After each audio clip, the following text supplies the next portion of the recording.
बहुत समय पहले की बात है। एक छोटे से गांव में लोग बहुत खुशहाल और संतुष्ट जीवन जीते थे। इस गांव का नाम था केले पत्तों का गांव। यह गांव अपने केले के बागों के लिए प्रसिद्ध था।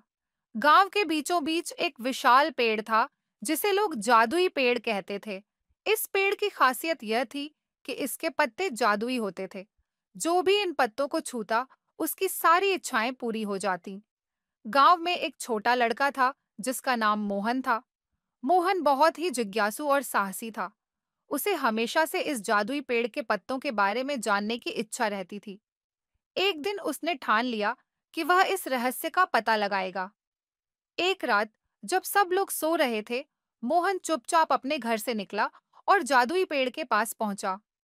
वहां पहुंचकर उसने देखा कि पेड़ की जड़ में एक छोटा सा द्वार था। उसने उस द्वार को खोलने की कोशिश की, लेकिन वह बहुत भारी था।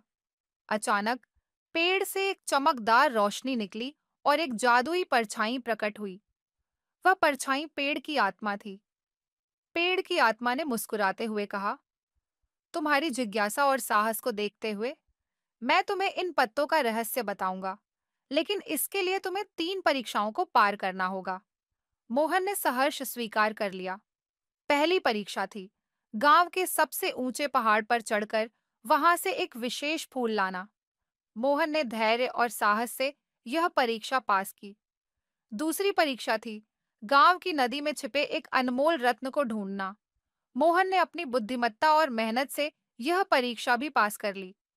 तीसरी और अंतिम परीक्षा थी गांव के सबसे पुराने और बड़े बरगद के पेड़ के नीचे छिपी एक प्राचीन किताब को ढूंढना।